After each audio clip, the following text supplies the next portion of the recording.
get on the same page. What is the Talmud? This week's session is called Two Jews, Three Opinions, Introducing the Talmudic System of Discourse. And we are going to we're going to start to get some understanding of kind of how the Talmud works. Now, the truth is, the only real way to understand how the Talmud works is by learning Talmud. I mean, I don't think you can describe what it is. It doesn't really get there. So what we're going to be doing is using some examples from the Talmud to get a bit of an idea, start to get our hands dirty, so to speak, start to understand how the Talmud works. Before I jump in, this is the same as last week. I want to point out to you that I am certainly going to present as if I am unquestionably correct. That's just kind of my nature. That does not mean that I always am correct. I want to remind you that I actually quite frequently make mistakes, and I really appreciate and encourage all questions, including like what you just said is completely wrong. I mean, try to be, we all try to be respectful of one another, but questions are really encouraged, and that way not only you can learn, but I can learn. We can all learn together. And once again, I think it worked pretty well last time. We'll see how it goes today, because I think we'll be doing a little more interactive. But I think as a start, please put the questions into the chat, just so we can have things flow nicely. Okay, so to touch base again on some of the important points we covered last week. We mentioned last week that the Torah actually has two parts. The first part is the written Torah, the 5 books of Moses, otherwise known as the Chumash. By the way, the word Chumash is Hebrew for or it's based on the word 5. Chamesh is 5. Chumash is what in Latin is the Pentateuch, which again means the Chumash. Also that penta meaning 5. Dictated word for word to Moshe by God over the course of the 40 years in the desert. It's a matter of really some discussion and debate exactly when each part of the Torah was dictated, but it was dictated word for word for Moshe to write down until the very end of the 40 years in the desert. That was the end of what we call the written Torah. And last week we introduced the oral Torah. And the oral Torah was taught in its entirety to Moshe at Sinai, and it contains explanations and details of all of the teachings of the written Torah. And that's something which we spoke about a bit last week, about the fact that you can have things that are in the written Torah which are very vague, even not even vague, less than vague, hinted to, and could be interpreted in 1,000 different ways. And the oral Torah came along, and it was God's explanation and filling in the details of the teachings of the written Torah. And you'll see we're going to touch more on that, and we get into sort of the discourse of the Talmud. And as well, and this I didn't focus on as much last week, it also contained the rules for interpreting the written Torah. So God, as the author, had certain things in mind when he wrote the Torah the way that he did. And along with it came, I guess, I don't know, your secret decoder ring to tell us human beings, here are the rules that you should be using to apply to understand the written Torah. So certain things are given orally, and then there's also a set of rules, and we will see how the rules interact with the explanation and the details as we go along. There is a list of the rules, but in my experience, actually applying the rules, like it's kind of a do not try this at home kind of thing for that's what I found over, and I think most people of average or even above average intelligence, I think, who have spent a lot of time studying Torah and studying the oral Torah, studying Talmud, still find that understanding how to apply the rules, excuse me, well enough to say, okay, here I am, I'm going to look at the written Torah, and and I know the rules, and I'm just going to apply the rules. It's very, very complex. The rules themselves are complex, how to apply them. The simple understanding of them is available. One of the main lists of the rules, by the way, for those people who are conversant in the morning prayers, and in particular the first section, the brachot, and the section of the prayers right before the first Kaddish, which is said in the morning prayers, there is a long paragraph which actually lists 13 rules for interpreting the written Torah. So they're listed there to understand them better. If someone there's explanations, but the truth is that the best way to understand them is by spending 30, 40 years studying the Talmud in depth. And that's how, that's what we're going to try to, that's what we'll try to do. Not exactly. Okay, that leads us, the written Torah, the oral Torah. Last week we focused quite a bit on the history of how the oral Torah came to be written down, and we ended up with what I somewhat tongue-in-cheek refer to as the canonized book of the oral Torah, books of the oral Torah, in that these are the books of the oral Torah which we don't argue with. We try to understand. And trying to understand leaves lots of room, still leaves lots of room for interpretation. But those books are, first of all, whoops, went too far. Sorry. First, the Mishnah. The Mishnah was written in Hebrew. It was a compilation of individual, very short, concise teachings of different laws by the rabbis of that period, and really it was a period that went about 500 years worth of teachings, although the majority of it comes in the final 200 years, but about 500 years worth of material spanning from almost the beginning of the Second Temple era until about 130 years after the Second Temple was destroyed. At that point, roughly, Rabbi Yehuda Hanasi, Rabbi Judah the Prince, compiled all of the teachings that he felt were absolutely vital and were absolutely in the most brief way possible. There are other teachings, some of which we'll see tonight, of people of this era, which didn't sort of make the cut into the Mishnah. That doesn't mean that they were any less valuable. It just means that Rabbi Yehuda Hanasi had various criteria for what he included. Part of the idea was to make this something which was memorizable by people. Remember that even though the book was written down, so to speak, or on a scroll or whatever it was written on, without the printing press, obviously memorization was a key piece. And so he wanted to keep things short and concise. But again, those other teachings of those rabbis can be quite important, and we're going to come across some of them later. That's the Mishnah. But again, the Mishnah is very brief.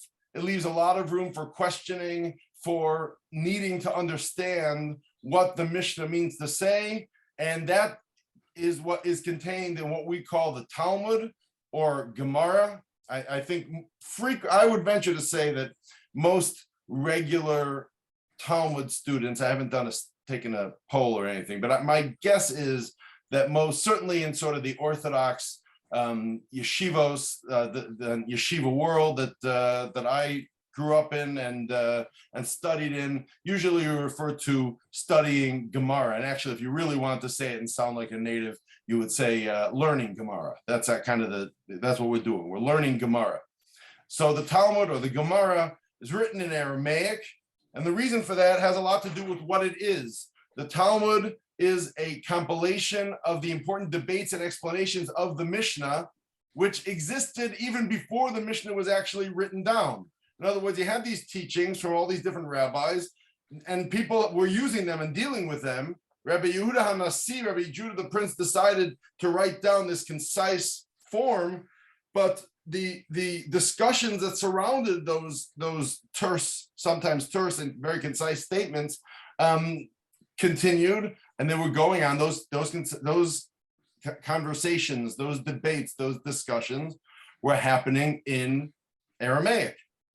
And therefore, when the Talmud comes to be written down, to be compiled and made into a book, they took the conversational form of Aramaic. The Babylonian Talmud was sealed in about 500 of the Common Era. I use the word sealed because it goes along with that word canonized that I used. The basic, although there are exceptions, the basic approach that we take to the Talmud is that after that point, we're not arguing anymore. Now we're explaining or interpreting. In other words, we have the Talmud's explanation of the Mishnah, and our job, and even very soon after the Talmud was sealed, the approach that was taken was, this is not for us to argue on at this point. This is for us to understand, to interpret, to explain, sort of similar to the way we treat the written Torah itself. Not exactly the same. The words are not as exacting as in the written Torah, and also not as exacting as the Mishnah, where the wording was much more concise and careful. But it was sealed. When we say it's sealed, that means that this is a book which we are now going to study as opposed to disagreeing with. Now, writing down the debates and the conversations really allows us to engage with the process. And I highlighted this line because I think this is what I meant when I said last week that we might refer to the Talmud as an inefficient law book, in that it has all the laws in there, but you really have to pore through it in order to find the laws. You need to so in terms of finding laws, it's actually a really inefficient way to find out how to do something. But what it does really, really well is give us the ability to understand the principles and the logic behind the laws, which then gives us the ability to extrapolate and say, well, the same way that this law applies over here, it's now going to apply in other places as well, because we get to, so to speak, study together with the sages of the Talmud through engaging with their actual conversations. One person asked a question and the other one responded with an answer, and then the other one questioned back and he answered, et cetera, and we dive into that. So finding the laws, they're there, and it can be brought out, and it is brought out from the Talmud ultimately, and we'll talk more about that next week. But it's not an efficient way to find a particular law. I actually just today was listening to a podcast of a rabbi that I like to listen to, who just happened, it's an open question and answer session, and he just happened, I don't know, maybe it's divine providence, he just happened to touch on this point and tell a little what to a student of the Talmud is a joke, and that is, he said somebody walked into a Jewish bookstore and asked for the tractate Eruvin. Eruvin is a concept which is used for, among other things, to allow one to carry on Shabbat outside. One would use an Eruv. So that's a tractate Eruvin. Eruvin is known among students of the Talmud to be one of the most challenging tractates in the entire Talmud. It's very, very hard, particularly hard. All the Talmud is hard, but it's really hard. It's hard even among the hard stuff.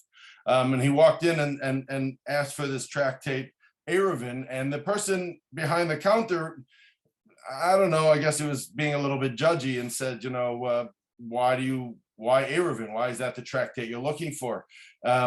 And he said, well, I live in this small town and we don't have an Eruv. I want to be able to carry outside. So there's no Eruv, and there's no one there to be able to put up an Eruv. So I wanted to learn how to make an Eruv. So therefore I figured, let me get the Talmud book that talks about making an Eruv. And again, to a student of the Talmud, that is like a hilarious joke. And I assume it's not a true story. Whether it is or it isn't, you're not going to be able to open up the Talmud and discern. I mean, it's just, you'll see as we get into the Talmud more how what we're getting is understanding, but the final law, that's kind of a little bit down the road in terms of our dealing with the Talmud. Now, a little bit more about what is sort of contained in the Talmud, and we're going to see more in just a few minutes, but a little bit more about what's contained in the Talmud. The Talmud is the explanation of the Mishnah. That's where it starts, right? We have the Mishnah, and then we have the Talmud, which comes and explains the Mishnah. In fact, in the Talmuds that are printed nowadays, and when I say nowadays, it's been certainly a few hundred years that it's been like this, a couple of hundred years that it's been like this. The way the Talmud is printed is you have a Mishnah, and then you have a section of Talmud that sort of deals with that Mishnah, and then you have the next Mishnah. And sometimes the piece of Talmud on a particular Mishnah could be quite short, and sometimes it could go on for pages and pages and pages on this one Mishnah. It will go off on tangents at times, get involved in things that are maybe not strictly legal. And when I say legal, I mean it's an illegal thing to do, but I mean it's not dealing with the legal issues that are at hand. But what it starts from is explaining the Mishnah. In fact, the word Gemara would translate, which is an Aramaic word, but it's a takeoff on the Hebrew ligmor. Ligmor means to finish, but in Aramaic it means to explain. So Gemara is an explanation. So it's an explanation of what the Mishnah means to say. As I said, the Mishnah can be very cryptic, and the Gemara comes along and says, well, what did the Mishnah mean when it said this phrase? Does it mean this or does it mean that? And that's going to change our understanding. It also provides for us the reasonings behind the laws of the Mishnah, because that's something which you almost never have, even a Mishnah where the law itself is clear from the language. The reasonings, very, very rarely does any sort of a reason appear in print in the Mishnah. That wasn't what the Mishnah was there to do. The Mishnah was there to just give us the basics. And the basics, when I say the basics, I mean the law itself. The reasonings that was for you to know and to figure out. It was to remind you of the law. The Gemara also will provide us with the final laws on things which are directly mentioned in the Mishnah, like when the Mishnah cites an argument. Sometimes you'll have a Mishnah which says, this rabbi says X, and this rabbi says Y. And so, okay, what are we supposed to do in that situation? So that often the Gemara will deal with that. And as well, it goes from there into the reasonings and laws of things that are not directly discussed in the Mishnah, which arise from the discussion. So if the Mishnah discusses what happens in case A, well, what happens, then the Gemara might come in to discuss, well, what happens if it's not exactly like A, it's a little bit different? What happens if things if we change this fact? Does that make a difference or not? And so that also, all of that is in the Gemara. So explaining the Mishnah, but providing all of the explanation is a great deal of material. Now, the style of discussion in the Talmud, and what we might call the style of Talmudic discourse, is very typically Jewish. It is arguments. The famous 2 Jews, 3 opinions. And I don't think that, I would venture to say that the fact that Jews are into arguing, so to speak, is not that the Talmud got that from the Jews. I think the Jews got it from the Talmud. Funny story, I just popped into my head. When I was, I guess I was 15 and a half, I went to school, and I went to school in New York, and there the driving age was 17. And in Chicago, I could get my license at 16, do driver's ed at 15. So I chose to do driver's ed over the summer back in Chicago. And for that, I signed up for summer school at the local Mather High School, if anybody knows Chicago at all. So that was my one and only experience, not only, but one of my few experiences being in a public high school, and the classroom section had a teacher who, which teacher is teaching driver's ed in summer school? I mean, I'm sure it was a fine guy, was there to give over the material. And at one point there was a quiz or something like that. And we took the quiz, gave it back, he gave it back to us, and we reviewed it so we should understand what the answers were. So we're going through, and there was a question I got wrong. And I didn't think I was wrong. I thought that my answer was correct. And I started trying to do what I would normally do in all of my high school classes in yeshiva, which is I don't remember if I was particularly vehement or not, but I was arguing. I was explaining why I think I'm right.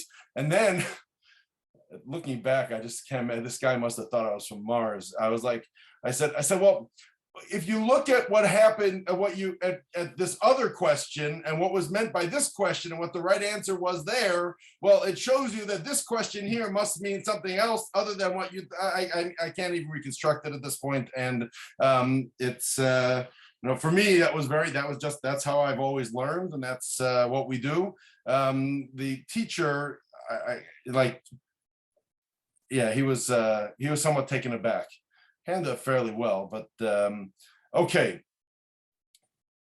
The Talmud has a lot of arguments in it. You can use other words if you like: dispute, disagreement. And when I say argument, I don't mean to say that there's any sort of malice. One of the hallmarks of Torah study and Talmud study is that the point of the argument is to try to find the truth, not to be ad hominem, for sure not, and not to be doing anything other than trying to find the truth. And the truth doesn't necessarily have to be what I said. And maybe as we go through it, I'll come to realize the truth is what you said. But all that comes from the discussion, the argument. So there's a lot of that going on.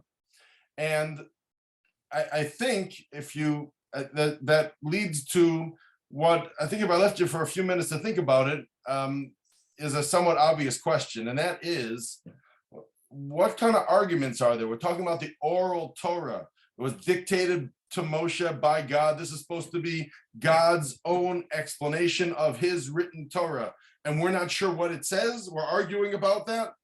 There's no argument about what it says in the written Torah. The words are the words, and we have that. And that's very important, because if we're going to base our entire religion on a set of teachings, let's start off by being sure what those teachings are. So now here we have this thing called the oral Torah, and we have all this debate.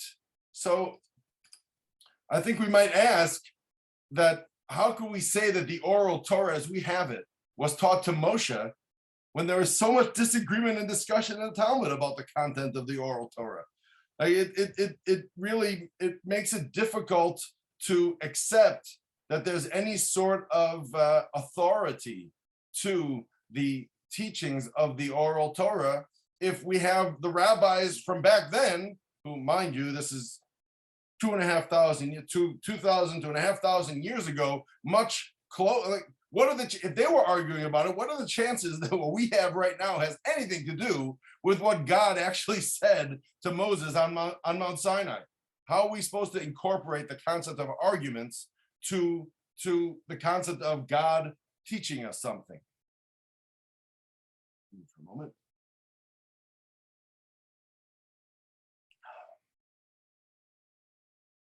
So the answer to that is really twofold. First of all, we should know that the vast majority of the Torah, of the oral Torah, the explanations of the commandments, are not disputed. So there are, I mean, I couldn't even begin to list all of the things that everybody agrees on. So true, isn't it often true that we agree on so much more than we disagree on, but we just focus on the disagreements, the devil's in the details, if you will. When we agree on most things, everybody agrees that there's such a thing as Shabbos. Everyone agrees that there are 39 categories of things you can't do on Shabbos or on Shabbat.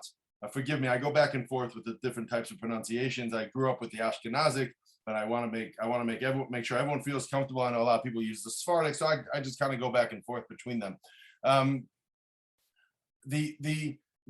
So everyone agrees there's 39 categories of things you can't do on Shabbos. So we have a disagreement about some of the details of those 39. But when you think about it, in the sum total of things, the differences are pretty minor. I saw a hand go up. I must warn you, like I said, I think it was Diane Boland, I think is what it said.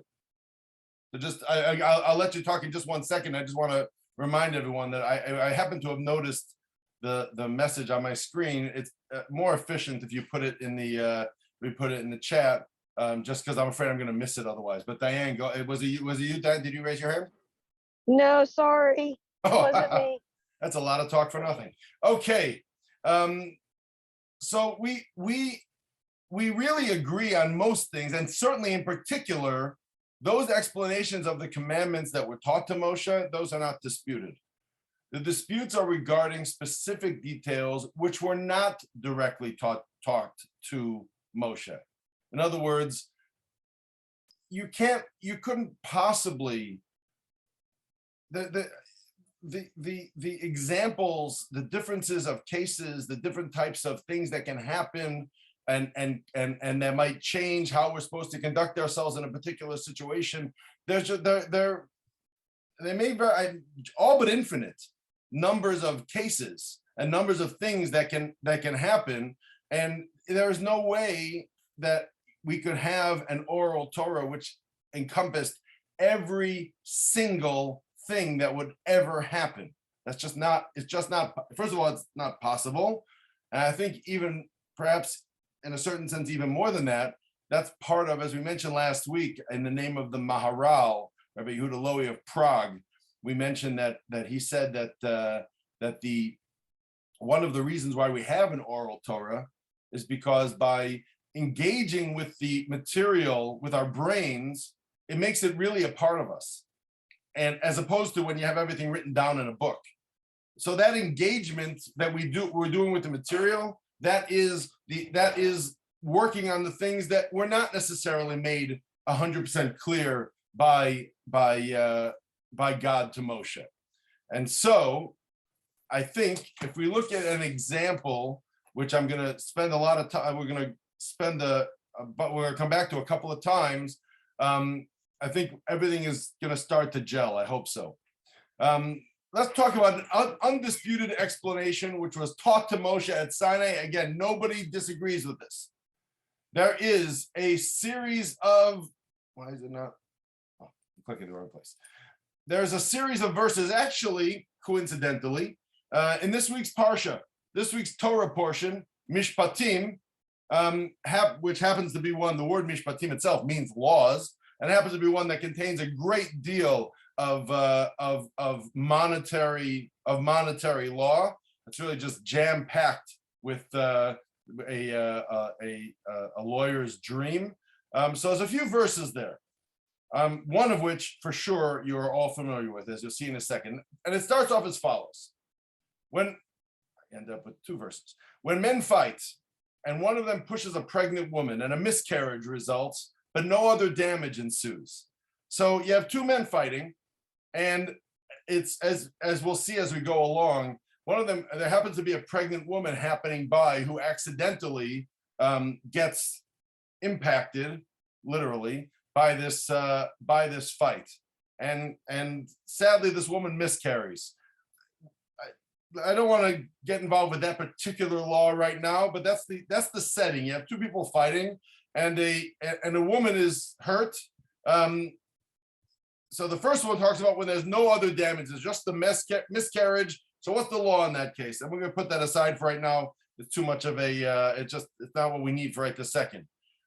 The verse goes on to say, but if other damage ensues, so she gets pushed, she falls down, she breaks her leg, she breaks her arm, she, I don't know, her eye gets put out, God forbid. So if other damage ensues, the penalty shall be life for life. An eye for an eye, a tooth for a tooth, a hand for a hand, a foot for a foot, a burn for a burn, a wound for a wound, a bruise for a bruise. An eye for an eye. I imagine that there is not a person, I'm certain there is not a person here who has not heard that phrase, an eye for an eye. And there it is. It actually appears in the written Torah several times. This is the first time that it appears. We say an eye for an eye.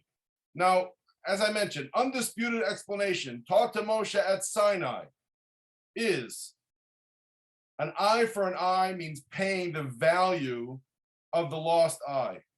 And I will show you as we go along that this is something which is absolutely undisputed amongst all of the rabbis who discuss this verse, and all of the literature of all Torah literature. There has never been anybody who said an eye for an eye means that we should put out the eye of the offender as to make up for the damage that was done to the victim.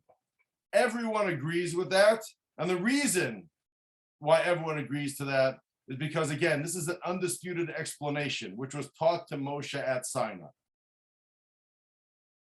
An eye for an eye. And that's why we find that no one ever disagrees with this in terms of any of the Torah literature. That's an eye for an eye. Where do arguments occur?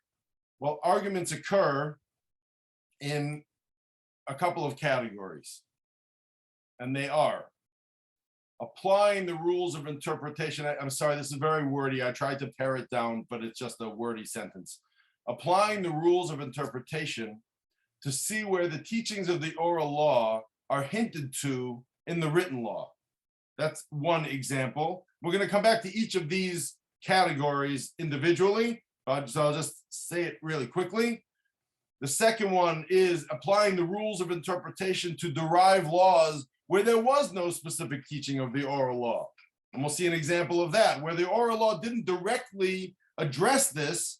So then we use the rules of interpretation of the Torah to derive what the Torah has to say about this, what the written Torah and God himself has to say about this. So there you're going to have arguments, because after all, once you're applying the rules of interpretation, you're going to end up having that. This is where disagreements can arise, because we're interpreting. Okay, I'm following the rules, but I feel like the rules point me in this direction. And this other person feels like, no, the rules point me in a different direction. These are examples of where arguments will occur. And there's a third example of where arguments can occur, and that is regarding rabbinic decrees. Because rabbinic decrees also have their place in the totality of the oral law. We'll deal with that a little bit later. So we're going to look at each one of these individually, and you know, I think what we're basically about to do here is we're going to start learning a little bit of Talmud. I can't see everyone's hands, so it's not really. I won't have you raise your hands, but if you've never studied Talmud at all in your life, you are about to. This is what we are about to do. We are going to study Talmud as a means. I mean, studying Talmud is inherently valuable. We are going to use it as a way to demonstrate each of these three categories where we can have arguments, and not just could have, but we often have arguments. But before we go on, I know I've been talking a lot. Does anyone have any questions, clarifications that you'd like? You can either put it in the chat, or if you want to unmute yourself, I'll suspend the rule for a moment if anyone has any questions. I have a question. Okay. All right. So I'm a convert. I grew up Christian. Mm-hmm. In their Bible, I'm totally separating myself from Christianity. In their Bible, Mm-hmm. They maintain it's the truth, because all of the writers of the Bible, Matthew, Mark, Luke, and John, were directed by God himself. So everything in there is true. What they said is true. Are we saying the same thing? Were our rabbis, do we believe that our rabbis of old who put together the Talmud were directed by God?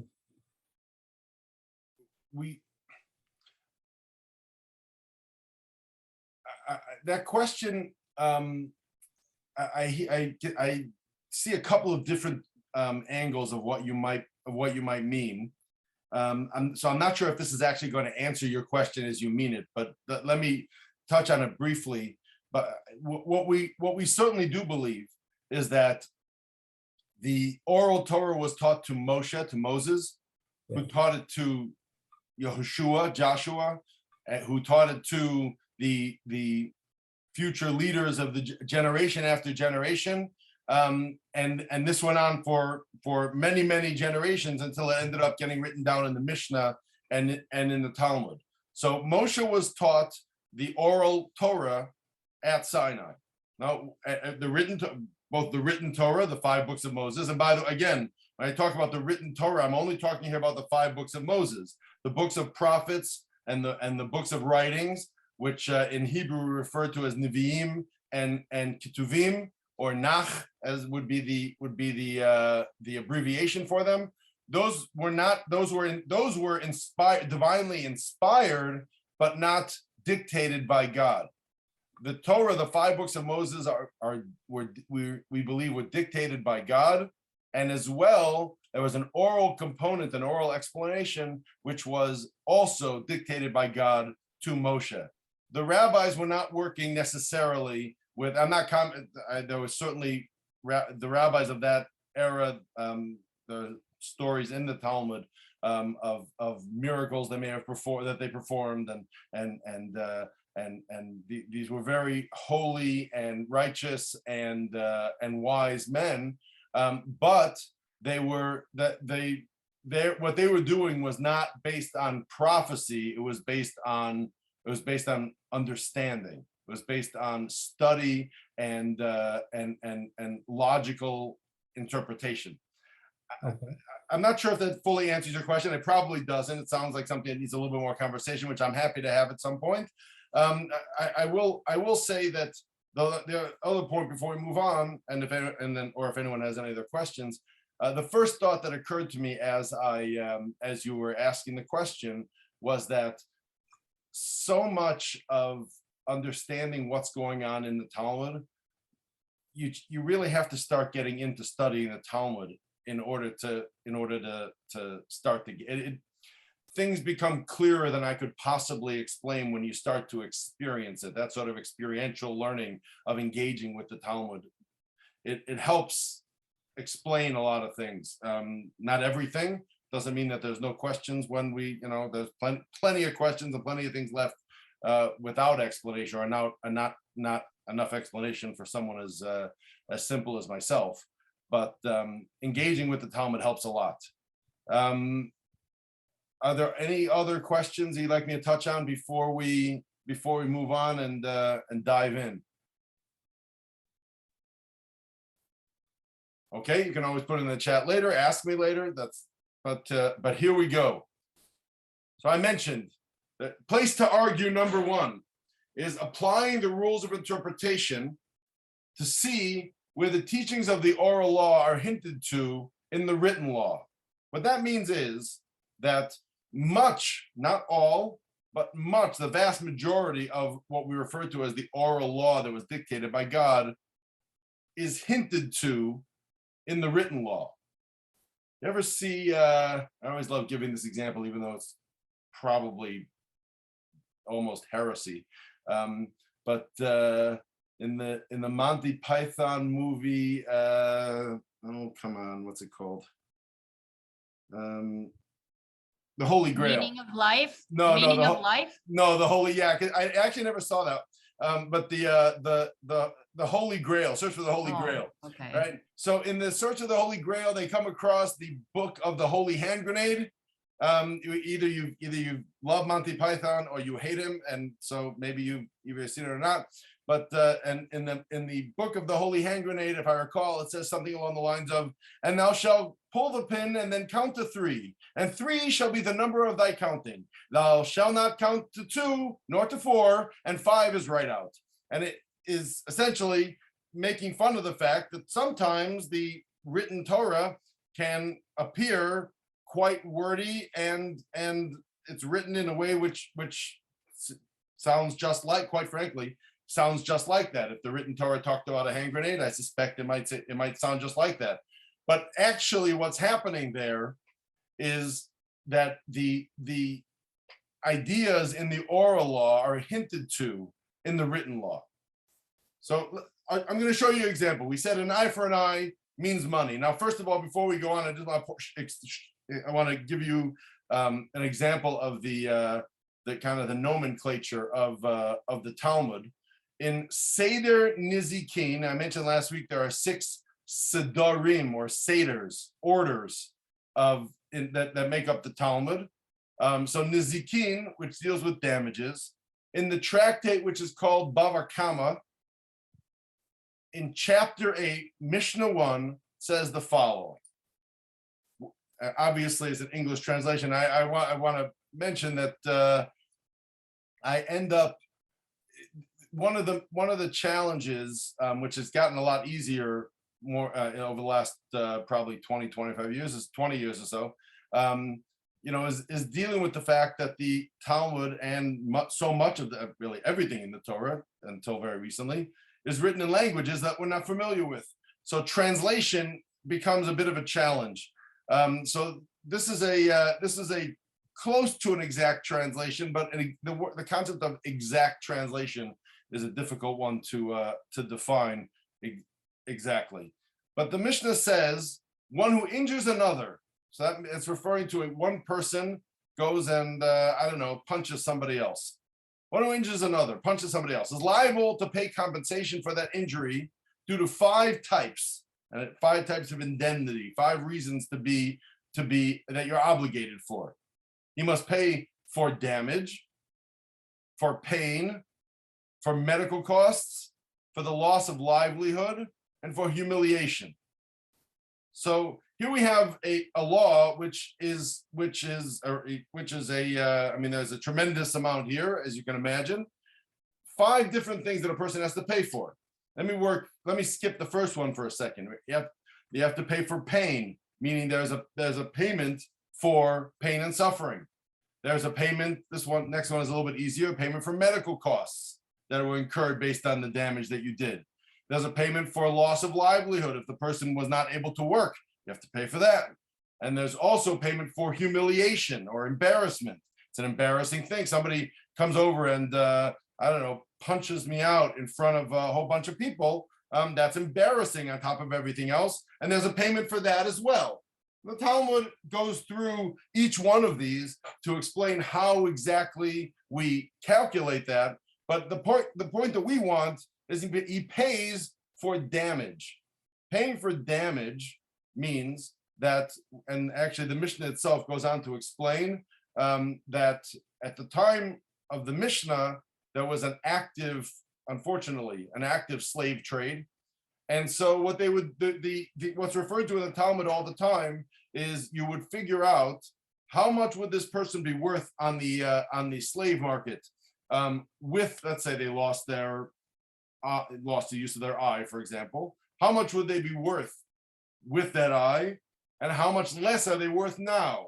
And that difference is how much how much would be paid. That's called the damages. That's the financial damage that you have done by putting out somebody's eye, or breaking someone's leg, where, going back to a time when, even though they're paying for medical costs, a time when if you broke your leg, you likely limped for the rest of your life.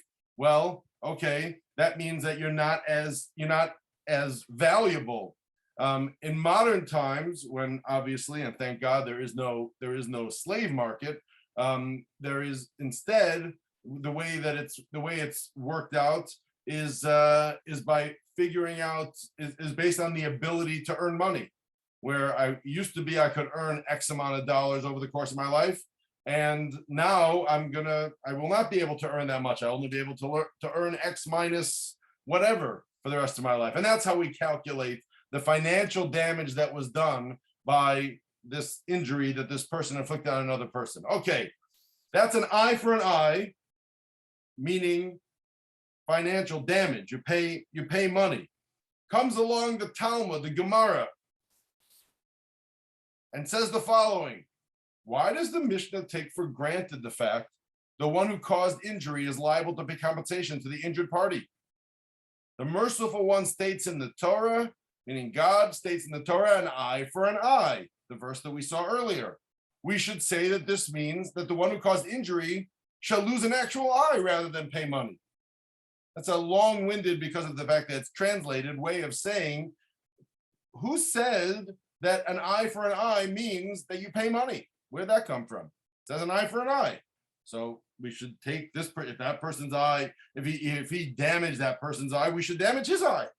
In other words, where do you see in the Torah any hint to the concept that you are paying for damages? This is the Gemara, the Talmud's question.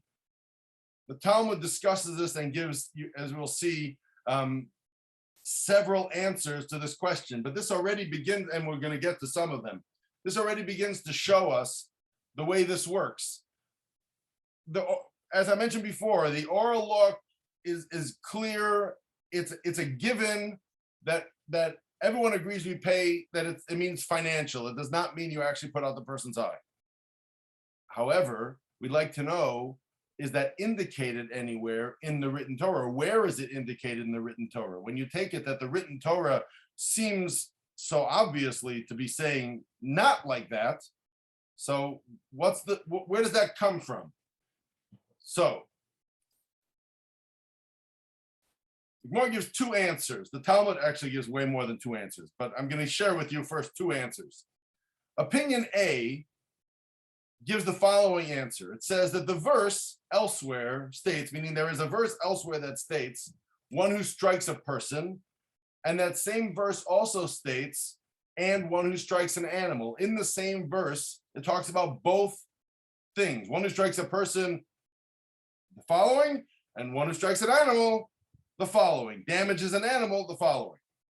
The reason why those things are together is to teach that just as one who strikes an animal is only liable to pay monetary compensation, there is no question that if a person damages someone else's animal or any other kind of property, there's no question that it's a financial payment.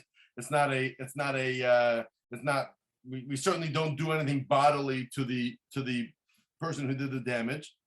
So too, one who strikes a person is only liable to pay monetary compensation.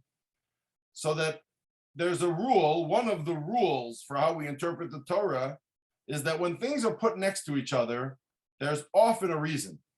And when you have two things that are not necessarily, I wouldn't expect them to necessarily be together, and you put them together, that's there to tell us something. That's one of the rules of how we interpret the Torah. So this opinion A, which is stated anonymously in the Talmud, which is not uncommon, says, well, you know what? I've got these two things that are right next to each other. It says one who strikes a person, one who strikes an animal.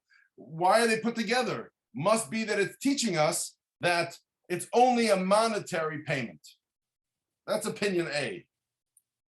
Opinion B comes along, Rabbi Dustoi ben Yehuda, and I before we go any further, I just want to point out that that first word there, Rabbi, R-A-B-I, is not a typo for rabbi.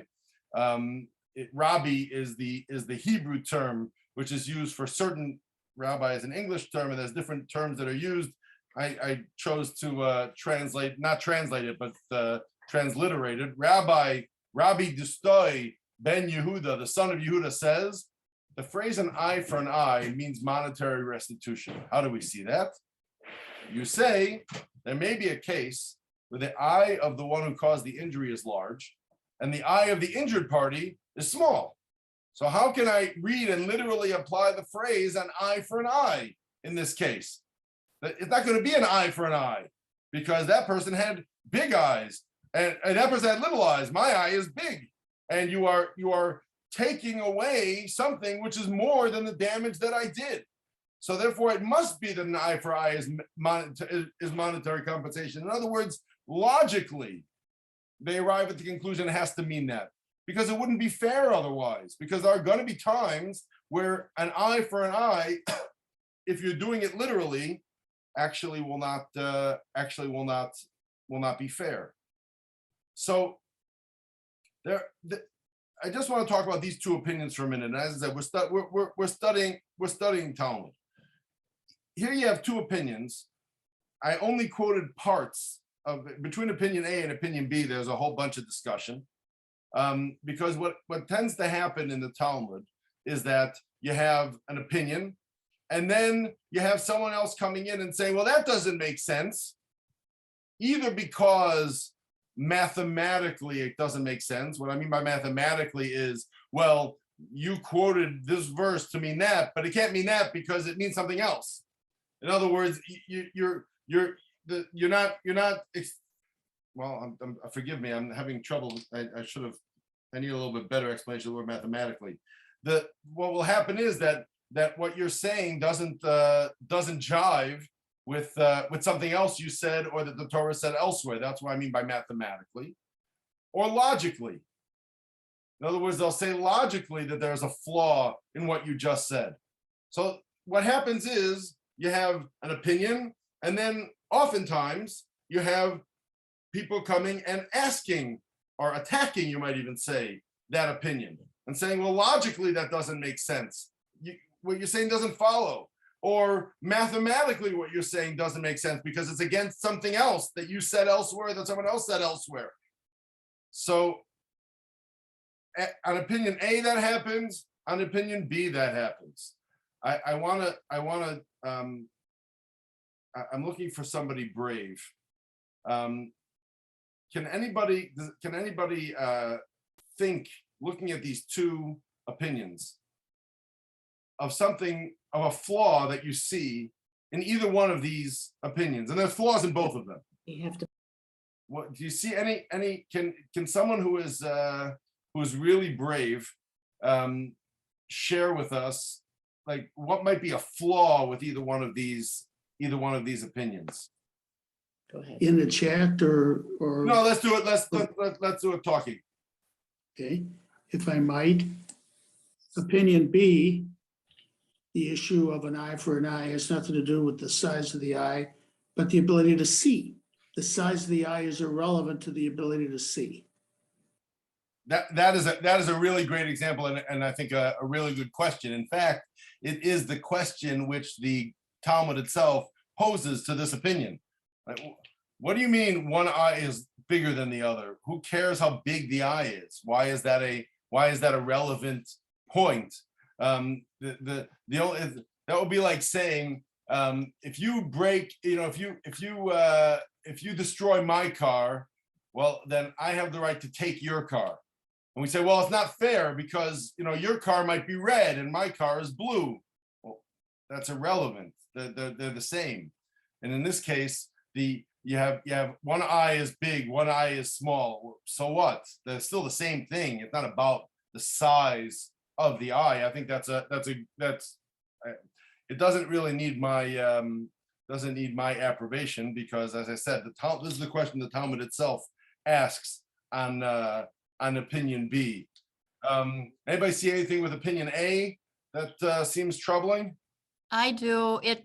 It seems to go from A to Z without any reasoning or logic as to why it's an animal and a person are treated the same.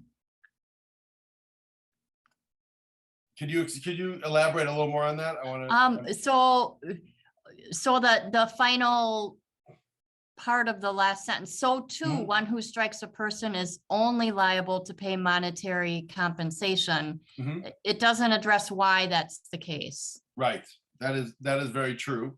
I think that the point of this, and this is sort of this is actually a sort of typical rules of interpretation type of thing.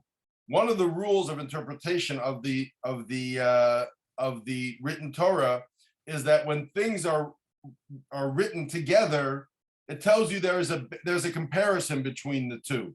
Doesn't tell you how they're meant to be compared. What exactly is the similarity between them?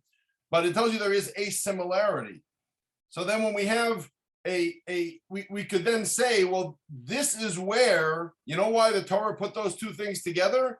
The Torah put those two things together because it wanted to tell us that they both pay monetary compensation. You're right, it doesn't provide the reasoning. It's a way of telling you the fact that a person who strikes another person only pays money. The hint to that, the directional signal to that, is when it puts a person, the damage to a person and the damage to an animal, in the same verse right next to each other. So that tells us that they pay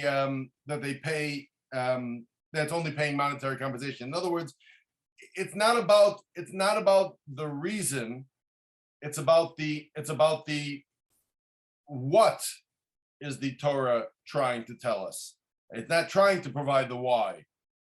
The why is perhaps because putting out somebody's eye for doing damage to someone's eye is barbaric. That might be the reason, might not be the reason. I'm not commenting on for sure what the reason is, but the idea of what the Talmud is looking for is, can you show me where the Torah said that? And the answer is, well, okay, here's a place that we could suggest that the Torah said it. Now, both opinion A and opinion B are suggested by the Talmud, and as I said, there are questions that are asked, goes to opinion A. In the end, opinion A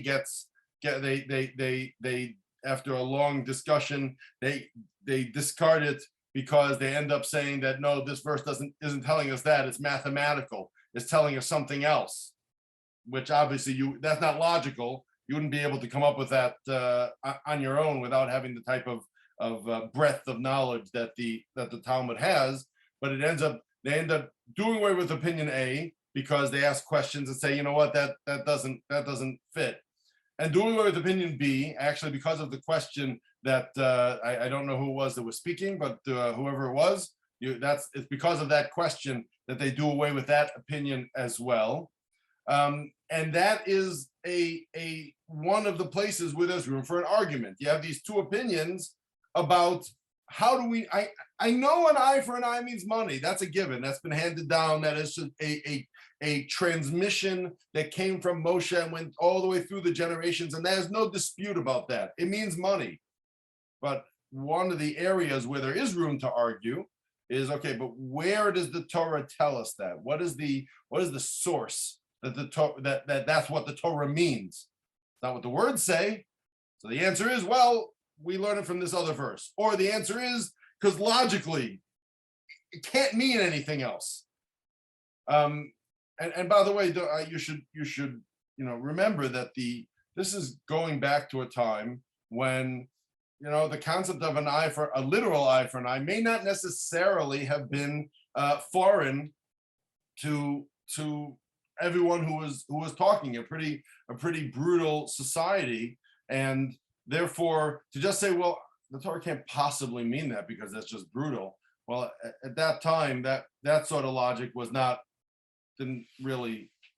have worked. Now, before we go on to other types of arguments that there are in the oral Torah, I can't resist sharing with you like one of the final steps that the Talmud has in all of this, in this whole discussion, and that is opinion K. Now, for those of you who are good at the alphabet, I think that means that there were 10 opinions before this. We started A, B, and then, A, B, C, D, E, F, G, H, I, J. We finally come to K, where it says, it is taught in a Baraita. Now, a Baraita, the footnote tells you that it's a Tanaic teaching of a Tana, which was not included in the Mishnah. As I mentioned, that Rabbi Judah the Prince, he compiled the Mishnah, and some things he left out on purpose, not because they're wrong, but because it just didn't fit the purpose of the book called the Mishnah. So the verse states, an eye for an eye. So he said, so there's a brisa that says that Rabbi Eliezer says the verse that states an eye for an eye is referring to an actual eye. For those people who are familiar with a little bit of Hebrew, it says ayin tachat ayin, ayin mamish, an actual eye, ayin mamash, an actual eye. Now, if you that should trouble you, as it troubled me and as it troubled the Talmud, because here we have somebody. I just got finished telling you there are no arguments about certain things, like for example the eye for an eye thing. And by the way, I didn't make that up. Maimonides quotes this as an example of something where there is no argument, and yet here you have Rabbi Eliezer saying that it means it actually means an eye. It means you actually put out the person's eye. So to that I tell you that the Gemara actually asks, can it enter your mind that the verse is referring to an actual eye? Doesn't Rabbi Eliezer understand the verse like all these other Tanaim? And again, Tanaim are the sages of the Mishnaic era who explain that this verse is referring to monetary payment. So the Gemara, the Talmud, looks at this statement and says, it can't be. Rabbi Eliezer cannot mean that. Why? Because everybody else, A, B, C, D, E, F, G, H, I, J, all understood it as being financial. It cannot be that Rabbi Eliezer says that. And I ask you, and you'll take my word for it for now. It's a rather strange question on the face of it, because we have that happens all the time. You could have all the rabbis saying one thing and another rabbi and one rabbi saying something different. That is not an uncommon thing to happen. So what is the Gemara asking here? How could it be he doesn't understand like all these other sages? I'll tell you how. He argues with them. What's the big deal? It happens all the time. So I think this really shows us, the question that the Gemara asks shows us that even when you have someone who says what looks like absolutely explicitly that an eye for an eye means you put out the person's eye, the Talmud says that can't be. This is not an arguable point. This cannot be what they're arguing about. And again, that shows us, I think, this point that there are certain things that are just not arguable. An eye for an eye meaning money, that was just a given. That was handed to Moses. It was an absolute given. And that just because I mean, forgive me. I hope that this week we ended up with more people than last week. I hope that next week we don't end up with significantly less. But I kind of can't. Whoops. Yeah, I kind of can't help but put this out there. The Gemara gives a fascinating answer. The Gemara answers that Rabbi Eliezer did not mean you put out the offender's eye. He meant that the evaluation of payment is the value of the offender's eye, as opposed to the victim's eye. Meaning when he said an actual eye, he meant the eye of the offender. But not that we put it out, but that we charge the offender the value of his own eye. The difference being, again, what's your earning potential right now? And what is your earning potential if you didn't have this eye? So even Rabbi Eliezer, who's practically, you would look at it, you would say, sorry, we're done here. He says it means you put out the guy's eye. Even there, the Talmud, because of the fact that this is an absolute given, says no. We have to. That must not be what Rabbi Eliezer meant. There's a question here. Which is indicated we Jews are meant to argue. We weren't commanded to argue. However, we were written just competition with an eye, to be clear without debate. You know, the truth is, although I think I'm not sure if you mean it somewhat facetiously or not, but I would, and if you want to jump in and comment one way or the other, but let me just tell you what I think. You're really raising a really excellent question, which is why would God write an eye for an eye if he meant pay money? Why not just say pay money? And that is a very good question. That's a very, very fair question. Patrick, your answer to that is because Jews are meant to argue. Well, it was meant to be humorous, but it's also true if you think about it. I don't disagree, because what's happening here is that the Torah is, and really God, let's not blame it on the book. God is making things unclear. There's any number of reasons why God chose to make it not 100% clear. One reason might be, I would phrase it slightly differently. One reason might be because God wants us to engage with the text. He wants us, it needs to be unclear so that we have we have a need to engage with it and thereby make it more a part of ourselves, to engage more closely with God's wisdom. That's one possible reason.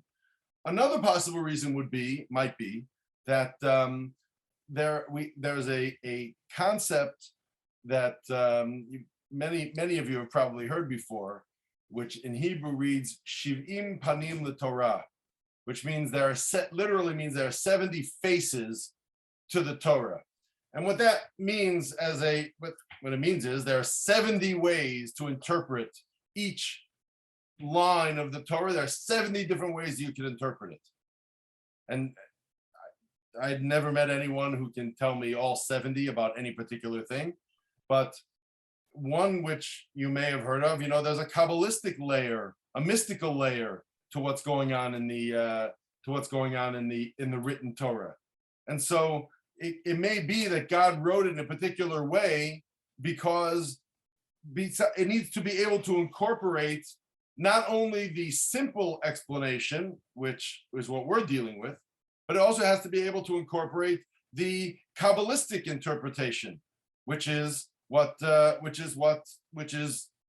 that happens to be. So it may be that that's why it's written in that strange way.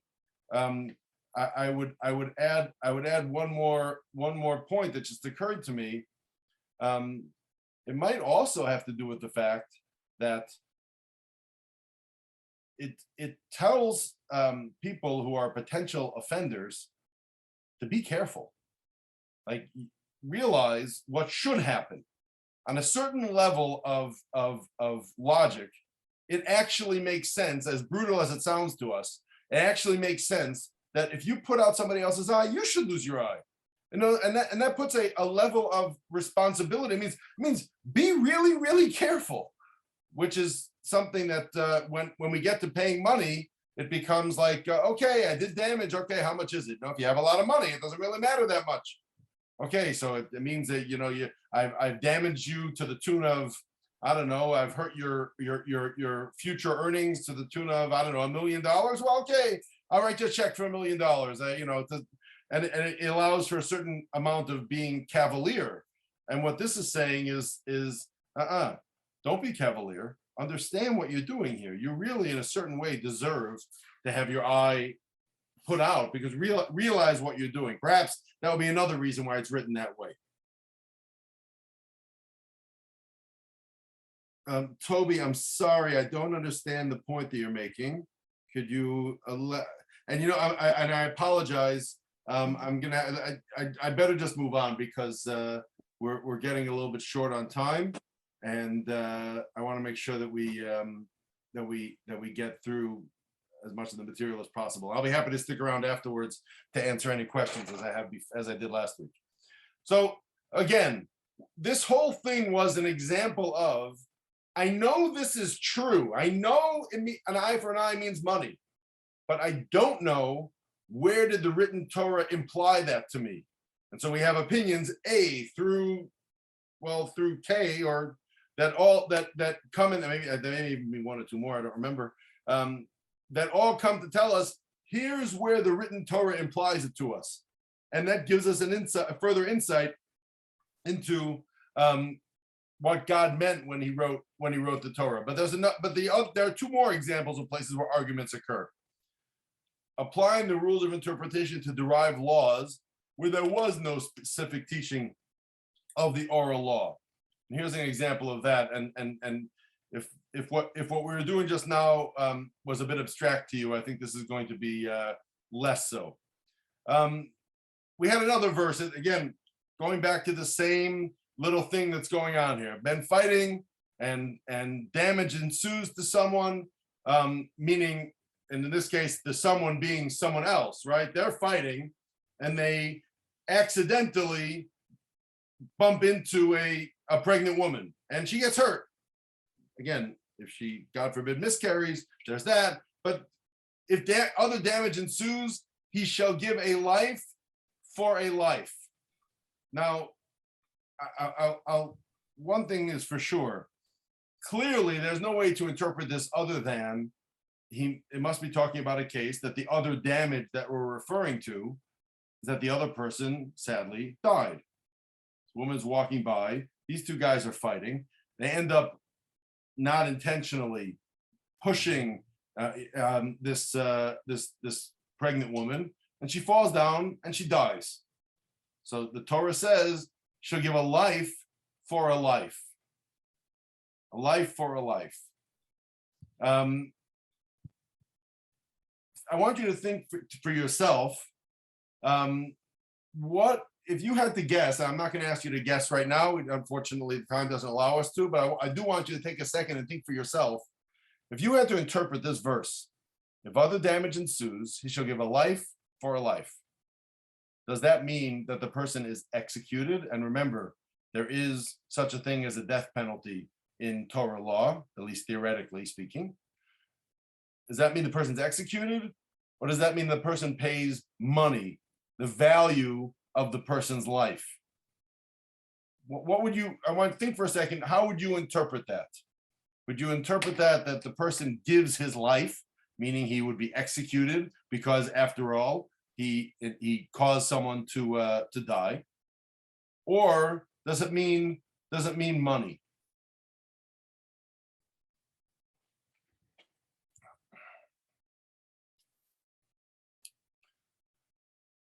So watch this. That's funny. I assume that some people were going to say, so far I'm only seeing money, but I'm assuming that there's at least some people who feel that it might be life, but it doesn't matter. We'll see. You'll see in a second. Everything will be clear. So what does life for life in this verse mean? So I'm going to quote for you from, this is actually from the commentary of Rashi. It's a translation of the commentary of Rashi on this verse, but he is quoting from the Talmud, as we'll see. There are some who say it actually means life. The offender is executed as punishment for having killed. Now, before we go on, let me explain to you the context of this. That would mean that the person was trying to kill the person that he attacked, the person he was fighting with, and then happened to incidentally cause the death of this woman who happened by. And so he purposely wanted to kill someone. It just happens to be that he killed the wrong person. He pushed this person he was fighting with. The person would have hit his own head, and he was trying to push him so that he would hit his head and die. And instead, he bumps into this woman who falls down and dies. So there are some who say it actually means life. The offender is executed.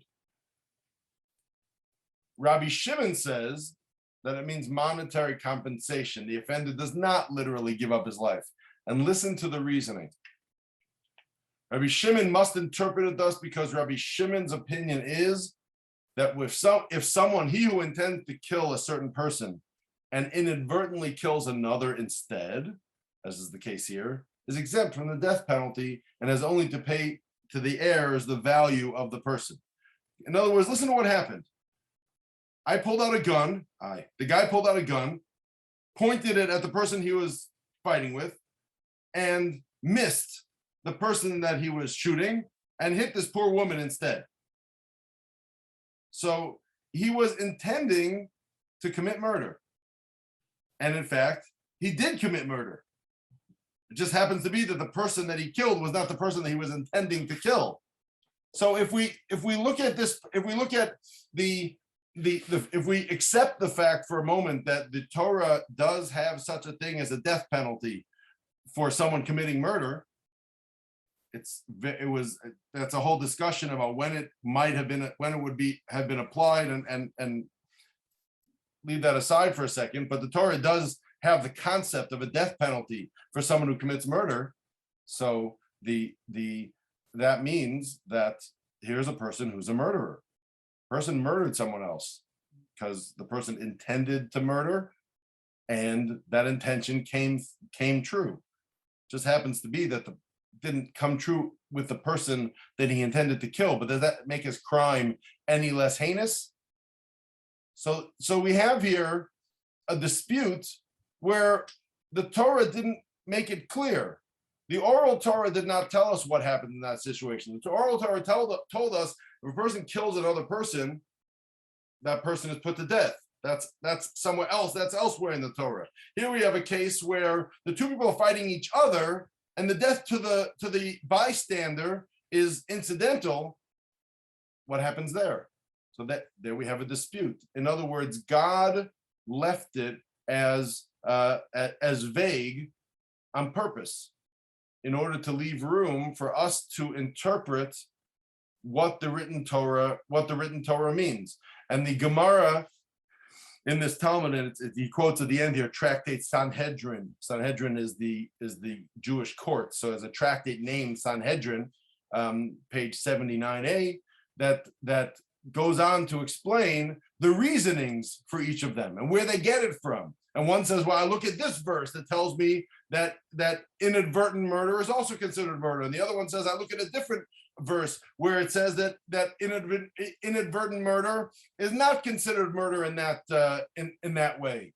But here you have an argument which two rabbis have two different opinions, and God essentially left it for them to be able to discuss, to not for the sake of argument about it, but for the sake of letting people engage in the halachic process. God left this as not clear, and therefore we end up with these two opinions about it.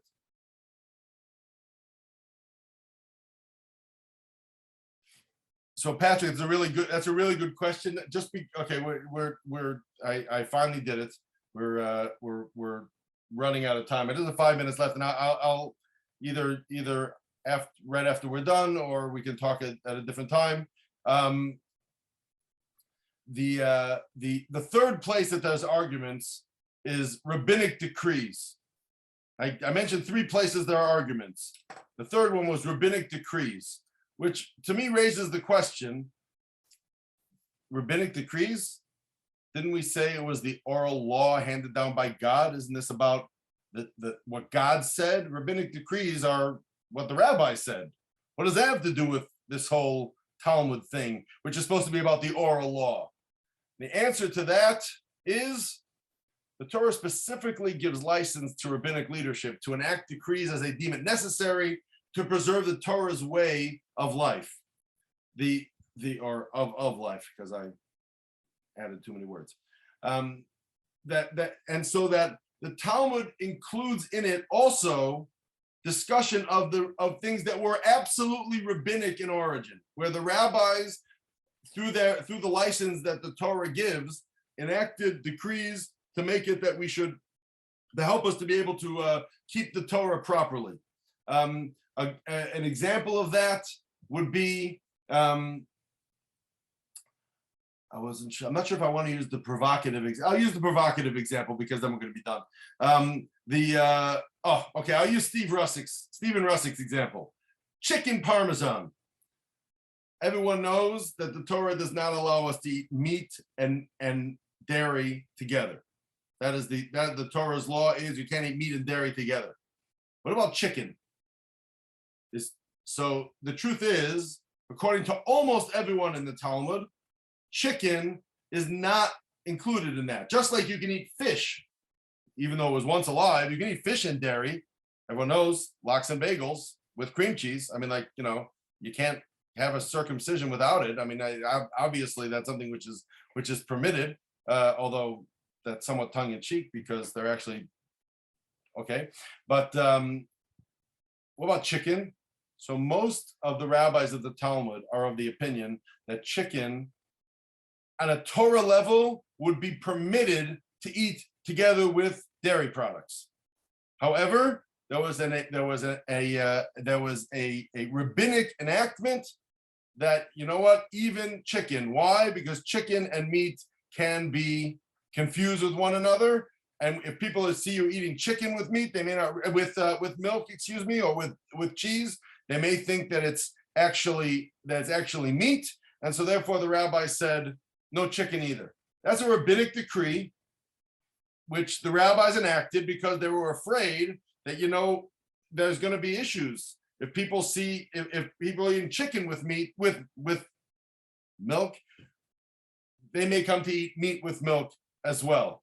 So that's a really great example. Stephen, if you're going to list every single example, and we're going to be here for a while, but you can imagine, you know, if there's going to be rabbinic enactments, there's going to be arguments. You know, if you're going to have rabbis in a room, they're going to argue with each other. There certainly are arguments which stem from rabbinic decrees, and that will be therefore the third example of where there are arguments, and why you find that the Talmud is chock full of debate and argument. Essentially, it comes down to the following. I spent some time crafting this sentence. I hope it really summarizes, as I'm hoping that it does, is that through study of Talmud, we learn the underlying logic and philosophies behind the laws, which allows for a deeper understanding of God's wisdom as contained in the written and oral Torah, and thus allows us to get the details right, and to be following the Torah in as complete a way as possible. So what we've done tonight is we started to learn a little bit of Talmud, and the reason again, what we're doing there is showing types of places where there are no arguments, and other places where, yeah, there can be arguments. And as I said, the Talmud is chock full of arguments. That is really the tool which the Talmud uses to get to the bottom of things. And it's the tool that allows us to engage and really kind of be a fly on the wall in the discussions of sages from 2,000 years ago. So I'm looking forward to continuing. Next week we are going to talk about how the discussions in the Talmud translate down and remain relevant to this very day, kind of walk the halachic process from the Talmud closer to us, so to speak, which I think is going to show us a lot about what Talmud study can do for us, and what it means for the Jewish people. So if anyone has questions about anything here, you can either unmute yourself or